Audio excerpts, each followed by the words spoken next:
Good morning everyone. আজকের আমাদের আলোচনার বিষয় হলো কোয়াগুলেশন অ্যান্ড ফকুলেশন, ওয়াটার ট্রিটমেন্টের একটা অন্যতম গুরুত্বপূর্ণ পদ্ধতি। Today we will try to discuss about coagulation and flocculation. It is very important in the purpose of water treatment process. Basically what happens during the treatment, when we get some suspended solids in our raw water, then the all particles might not be able to get deposited in the plain sedimentation tank due to their small diameter, less than 1 micron. So then we need to do a better solution through this coagulation flocculation.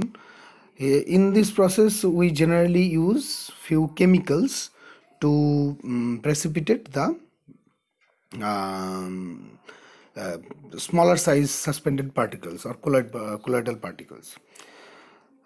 তো এই coagulation ফকুলেশনে আমরা ছোট সাইজের যে পার্টিকেলগুলোকে remove করার চেষ্টা করি, তাদের সাইজগুলো সাধারণত ওই 1 মাইক্রনের নিচে হয়, তো যেগুলো প্লেন সেডিমেন্টেশন ট্যাঙ্কে রিমুভ করা সম্ভব নয়।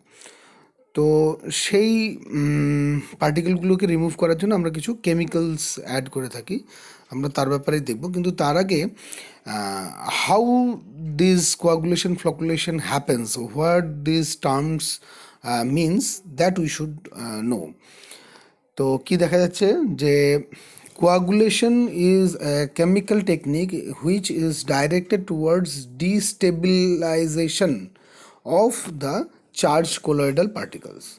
সো এখানে বেশ কয়েকটা জিনিস ইম্পর্টেন্ট, যে এক নম্বর হচ্ছে ডিস্টেবিলাইজেশন, আর একটা হচ্ছে চার্জ কোলয়েডাল পার্টিকলস। এই চার্জ কথাটা নিয়ে বেশ খানিকটা দ্বিমত থাকে, অনেকের অনেক মতামত আছে, কিন্তু কিছু যদি চার্জ মনে করে নেওয়া হয় তাহলে বেটার। অ্যাকচুয়ালি ধরা হয় যে most of the particles which are suspended into the raw water, those are negative in sense, so that colloidal charged particles is not be easy to remove from the system, from the raw water. So তার জন্য আমরা সেই র ওয়াটারের charge পার্টিকেলসগুলোকে বা soil পার্টিকেলসগুলোকে destabilisation মানে system থেকে remove করার যে পদ্ধতি, সেইটাকে করার জন্য আমরা কোয়াগুলেশন প্রসেসটা অ্যাপ্লাই করে থাকি। আর flocculation, what does it means? It is a slow mixing technique which promotes agglomeration of the stabilized particles. তো এখানেও আবার বেশ কয়েকটা জিনিস দেখার আছে। একটা হচ্ছে অ্যাগ্লোমারেশন কী জিনিস, আর স্টেবিলাইজড পার্টিকেলস বলতে কি বলছে। স্টেবিলাইজ বলতে অলরেডি যে নেগেটিভ চার্জ বা পজিটিভ চার্জও হতে পারে। নেগেটিভ চার্জ যখন কোলয়েডস আছে সিস্টেমের মধ্যে, আমরা তো কোনো র ওয়াটারকে বাইরে থেকে যখন তার চার্জ অ্যানালিসিস যদি করা হয় তাহলে সেটা নিউট্রালি পায়। তাহলে নিউট্রাল যদি সেটা ওভারঅল হয়, তার মানে তার মধ্যে কোথাও না কোথাও পজিটিভ চার্জ পার্টিকেলসও আছে। সেটা জলের আয়ন থেকেও হতে পারে, বা জলের যে নেগেটিভ মলিকুলস হয় সেটা থেকেও স্টেবিলাইজেশন পেতে পারে, বা যাই হোক সেটা একটা আছে। তো ওই ডিটেলসে আমি ঢুকছি না।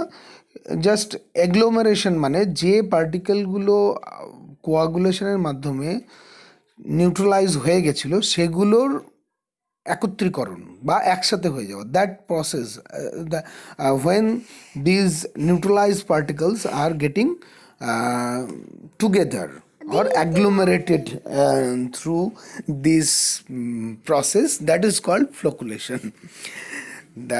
So this is the basic difference. In the coagulation process, the charge are destabilized and that stabilized particles are agglomerated through flocculation process, coagulation and flocculation. Okay, how this process happens? I am using a diagram from SK book of water supply engineering volume 1, that is environmental engineering volume 1. From this book I have taken this picture diagram. This is a colloidal particle. If those particles are suspended into the raw water, Then electronegative particles are basically taken care by our charge chemicals particles, which we will introduce for the purpose of coagulation, flocculation purpose. Say for sake, this is aluminium 3 plus ion is there. So যেহেতু aluminium 3+ ion strongly একটা positive particle, it will try to attract all the negative particles present in the raw water, and then the all particles, when it will attracted by the aluminum particle or positively charged particles, then that layer will be called as a stern layer or bound layer or rigid layer, because the bond between these negative and positive particles are very strong. It is not be able to remove easily. So that layer is called stern layer.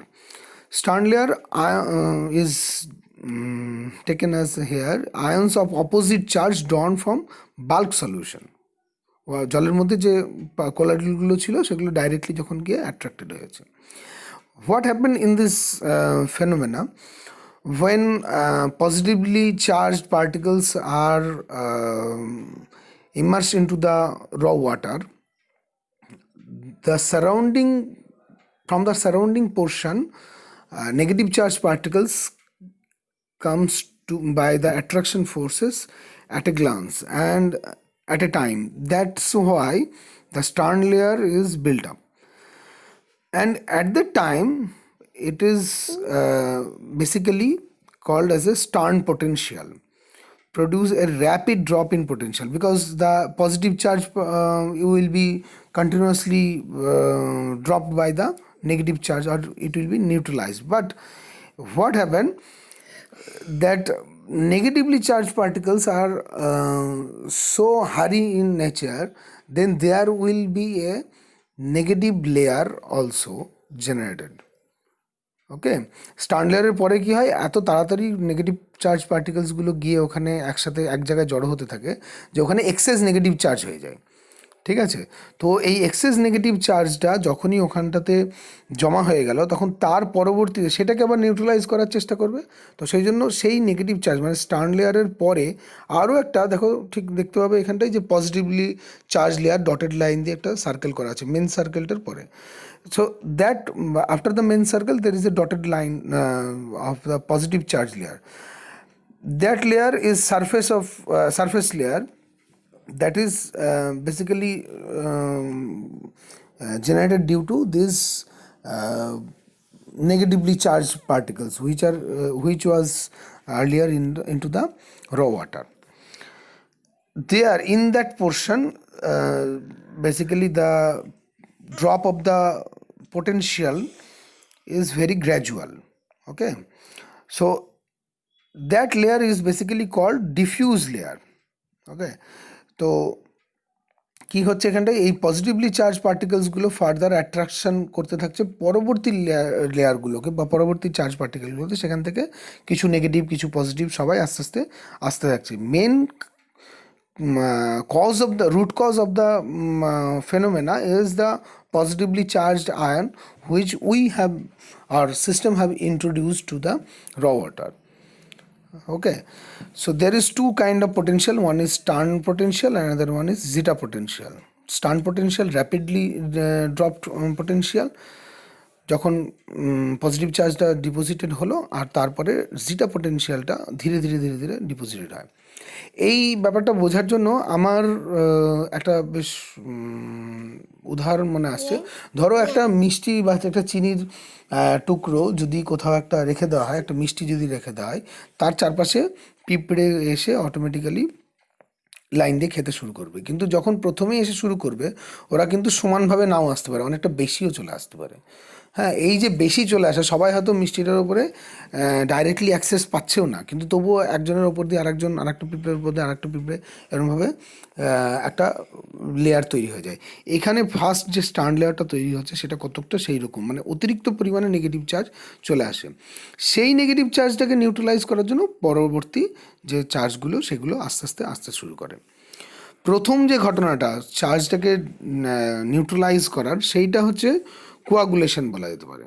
এরপরে যত এটা ধীরে ধীরে থাকতে শুরু করে এবং পরবর্তী লেয়ারগুলো তৈরি হয়, তখন সেখানে ফ্লক জেনারেট হতে থাকে। এই ফ্লকটা যত বড় হবে তত এর সেলফ ওয়েটটা বেশি হবে, এবং যত এর সেলফ ওয়েট বেশি হবে তত এর ডিপোজিটেড হয়ে যাওয়ার সম্ভাবনা বাড়বে।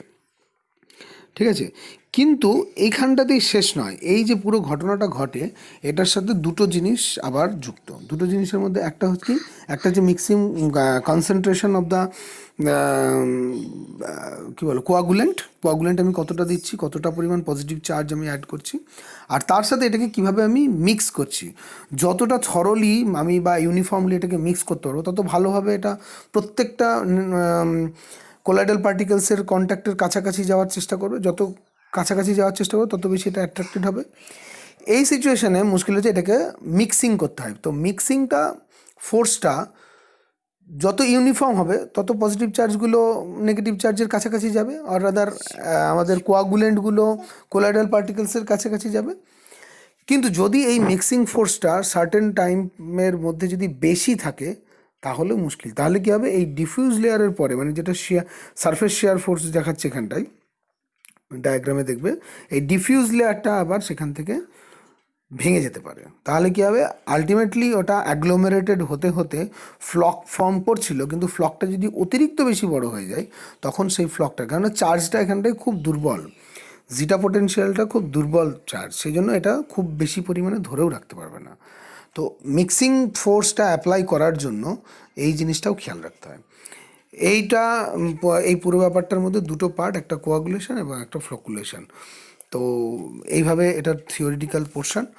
আমরা এখানে বেশ কিছু কেমিক্যালস অ্যাড করি, আমরা এই কেমিক্যালসটা নিয়ে পরবর্তী দিনকে আবার আলোচনা করব। হ্যাঁ, থ্যাংক ইউ।